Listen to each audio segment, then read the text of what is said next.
અમદાવાદના લાંચિયા સરકારી અધિકારી સામે કાર્યવાહી થઈ છે। ચીફ ફાયર ઓફિસર અમિત ડોંગરેને નોકરીમાંથી ટર્મિનેટ કરવામાં આવ્યા છે। એએમસી કમિશનરે અમિત ડોંગરેને કર્યા ટર્મિનેટ।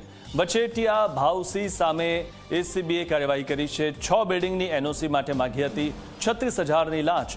પ્રતિ એક એનઓસી માંગ્યા હતા 6,000 રૂપિયા। લાંચિયા અમિત ડોંગરેને કોર્ટમાં રજૂ કરાયો છે। સેશન કોર્ટે 12 ઓગસ્ટ સુધીના રિમાન્ડ મંજૂર કર્યા છે। તો એસીબીએ 7 દિવસના રિમાન્ડની માંગ કરી હતી અને હવે કોર્ટમાં રજૂ કરાયો છે અને રિમાન્ડની માંગણી કરવામાં આવી છે।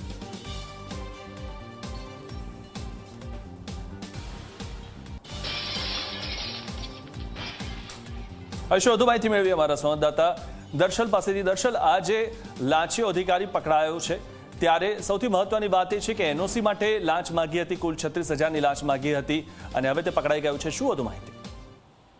મિત્રોને જે પ્રકારે એસીબીની ટ્રેપ કરવામાં આવી હતી, જેમાં સીએફ અમિત ડોંગરે કે જેઓ તેમના વતી એ ભાવસી ચાલાય એ લાંચ માંગી હતી અને એને પોતાને ફોનમાં આ લાંચ સ્વીકારવા માટે એક સહમતિ એ સીએફઓએ આપી હતી। એ કેસની અંદર એ અમિત ડોંગરે અને સાથે ભાવસી ઝાલા બંનેની ધરપકડ કરીને એસીબીએ કાર્યવાહી કરી। 36,000ની લાંચ માંગવા અને એ રકમ રિકવર કરવામાં આવી અને તેની સાથે જે તપાસની વાત હતી એ તપાસ માટે આજે એ બંનેને સેશન કોર્ટ ખાતે આવેલ એસીબી અદાલતમાં જે છે રજૂ કરવામાં આવ્યા છે અને ત્યાં 7 દિવસના રિમાન્ડ એસીબી દ્વારા માંગવામાં આવ્યા કે જેની અંદર અલગ અલગ મુદ્દા કે જેમાં આ જે ભાવસી જે ઝાલા જે વચેટિયા છે તે અને અમિત ડોંગરે કેટલા સમયથી સંપર્કમાં હતા, બંનેના મોબાઈલની તપાસની વાત જે છે, સાથે એમના એકાઉન્ટની તપાસની વાત છે, સાથે એમને રોકાણ એ આવક રકમ અને જાવક એ કેવા પ્રકારની હતી, સાથે એનઓસી જે આપવામાં આવતી હતી એ એનઓસીના ડેટા મળ્યા છે એ લોકોના નિવેદન લેવા જરૂરી અને બંનેની સાથે રાખીને તપાસની જરૂર। આ મુદ્દાઓને ધ્યાને રાખીને 7 દિવસના રિમાન્ડ માંગવામાં આવ્યા અને તેમાં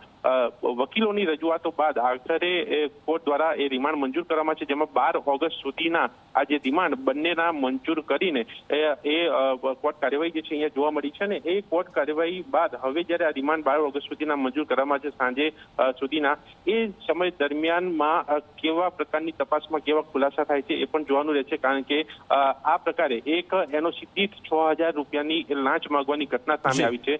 એટલે કે અગાઉ પણ આ પ્રકારનું એક રેકેટ ચાલતું હશે તેવી શક્યતા એસીબીને લાગી રહી છે અને એ શક્યતાને આધારે આજે આ રિમાન્ડ માંગવામાં આવ્યા અને તેમાં 12 ઓગસ્ટ સુધીના રિમાન્ડ મંજૂર થયા છે। હવે જોવાનું રહેશે કે એ તપાસની અંદર અન્ય કોઈ વ્યક્તિ સાથે લાંચ માંગવામાં આવી છે કે નહીં એ બાબતે શું। જી આભાર દર્શલ, માહિતી આપવા બદલ।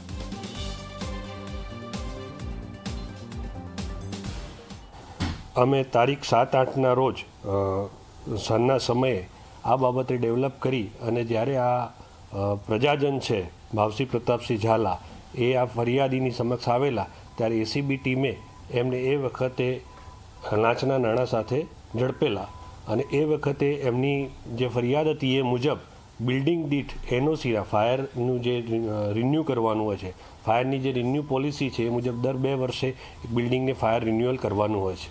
તો એ ફાયર રિન્યુઅલના પેટે દરેક બિલ્ડિંગ દીઠ 6,000 રૂપિયાને પ્રમાણે 6 બિલ્ડિંગના 36,000 રૂપિયાની માંગણી કરેલી અને 36,000ની માંગણી કરતાં આ ભાવસી પ્રતાપસિંહ ઝાલા જે પ્રજાજન છે એ એસીબીની ટીમના હાથે રંગે હાથે પકડાઈ ગયેલા। ત્યારબાદ એમને પકડાતા જે આ અમિત કુમાર આનંદ ડોંગરે છે જે અત્યારે chief of fire officer Ahmedabad છે, એમની સાથે એ વાતનું સમર્થન માટે કરતાં એમને હેતુલક્ષી વાત કરતાં એ પણ એમનું સંડોવણી ધ્યાને આવતા આ બંને આરોપીઓને એસીબી વડોદરાની ટીમ દ્વારા એ દિવસે અટક કરવામાં આવેલા છે અને આજની તારીખમાં 31 અટક કરી અને આગળની કાયદેસરની કાર્યવાહી શરૂ કરવામાં આવેલ છે।